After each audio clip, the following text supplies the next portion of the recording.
გამარჯობა მეგობრებო. ესე იგი, წინა გაკვეთილზე ჩვენ ვისწავლეთ პირის ნაცვალსახელები დატივში. დღეს გვექნება იმ გაკვეთილის გაგრძელება, ანუ დღეს ჯერ პირველ რიგში გავიმეორებთ პირის ნაცვალსახელებს დატივში და ვისწავლით ახალ ზმნას.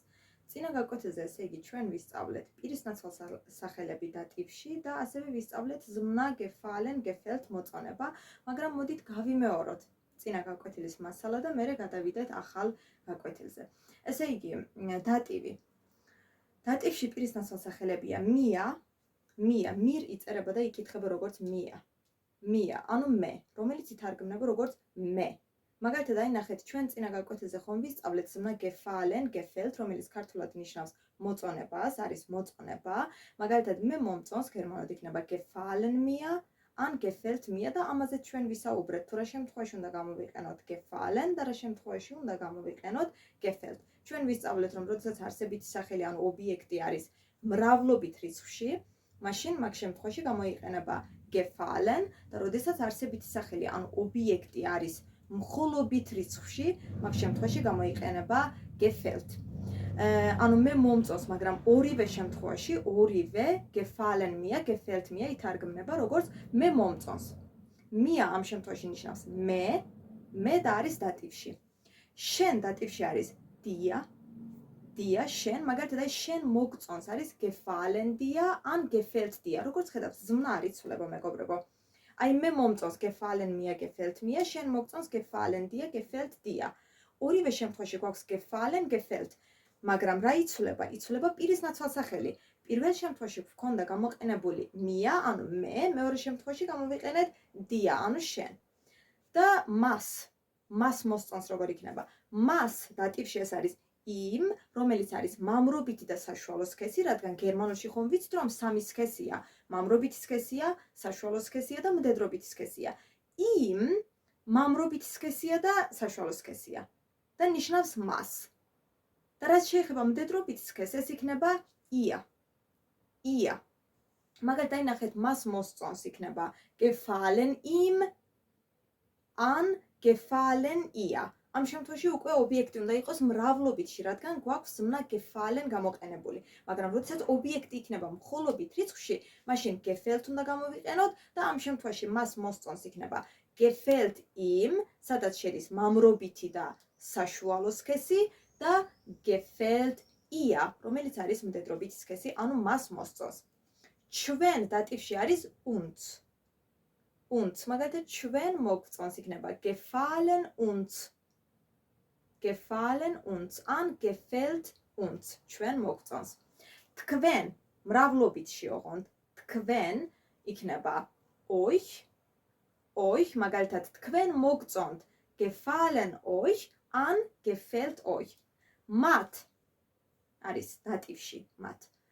ihnen, მაგალითად, მათ მოსწონთ იქნება gefallen ihnen ან gefällt ihnen. და ასევე ხომ გვაქვს თავაზიანი ფორმა, რომელიც ქართულად ნიშნავს თქვენ და ყოველთვის წერის დროს იწერება დიდი ასოთი და ეს არის ihnen, ანუ თქვენ. ეს არ არის ამიტომ წეღანი ხო ჩვენ ვისწავლეთ მეორე თქვენ, რომელიც იყო მრავლობითი, ის არ არის თავაზიანი ფორმა. უბრალოდ არის მრავლობითი. და ეს თქვენ, ანუ ihnen არის თავაზიანი ფორმა. როდესაც ადამიანს ვესაუბრებით თქვენობით, მივმართავთ თქვენობით, მაგ შემთხვევაში ihnen გამოიყენება. ანუ ეს ნაცვალსახელი უნდა გამოვიყენოთ. და ამ შემთხვევაში თქვენ მოგწონთ იქნება gefallen ihnen ან gefällt ihnen. ესე იგი, დატივში პირის ნაცვალსახელებია mir, მე, dir, შენ, ihm, ihr, მას, იმ რომელია მამრობითი და საშუალო სქესია, ihr მდედრობითი სქესია, uns ჩვენ, euch თქვენ, ihnen მათ და ასევე ihnen თქვენ. და რაც შეეხება ზმნას gefallen, gefällt, ეს არის მოწონება, გამოიყენება აი ამ ნაცვალსახელებთან. ესე იგი, ნახეთ, დღეს ახლა ჩვენ უნდა ვისწავლოთ, ანუ ეს რა თქმა უნდა წინა გაკვეთილის მასალაა და დღეს ჩვენ უნდა ვისწავლოთ ახალი ზმნა, რომელიც ასევე გამოიყენება ამ ნაცვალსახელებთან. და დღევანდელი ჩვენი ზმნა ეს არის gehören, gehört. Gehören, gehört. და ქართულად რას ნიშნავს? ეს ქართულად ნიშნავს კუთვნილებას, ანუ მე მეკუთვნის. მე მეკუთვნის. ნახეთ, აქაც ნახეთ ზმნას ორი ფორმა აქვს. Gehören, gehört. Gehören გამოიყენება იმ შემთხვევაში, როდესაც ობიექტი არის მრავლობით რიცხვში. და gehört გამოიყენება იმ შემთხვევაში, როდესაც ობიექტი არის მხოლობით რიცხვში. მაგალითად, მე მეკუთვნის, ანუ ჩემია. მე მეკუთვნის იქნება gehören mir, an gehört mir. შენ გეკუთვნის, ანუ შენია.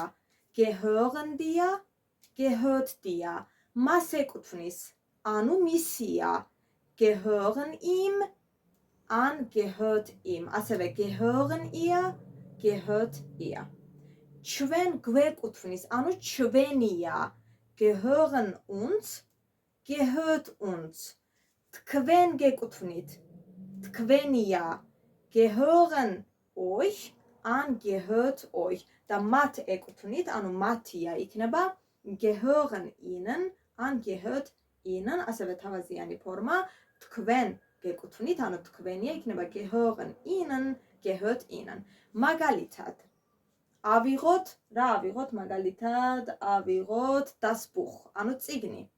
Das Buch არის წიგნი და არის მხოლობით რიცხვში.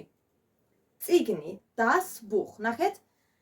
წიგნი, ანუ ეს წიგნი მე მეკუთვნის, ანუ ჩემია. იქნება das Buch gehört mir. Das Buch gehört mir. ზმნა gehört გამოვიყენეთ. რატომ? იმიტომ რომ das Buch, ანუ წიგნი არის მხოლობით რიცხვში. Das Buch gehört mir. ანუ ეს წიგნი მე მეკუთვნის, ანუ ჩემი წიგნია. ეს წიგნი შენ გეკუთვნის იქნება das Buch gehört dir.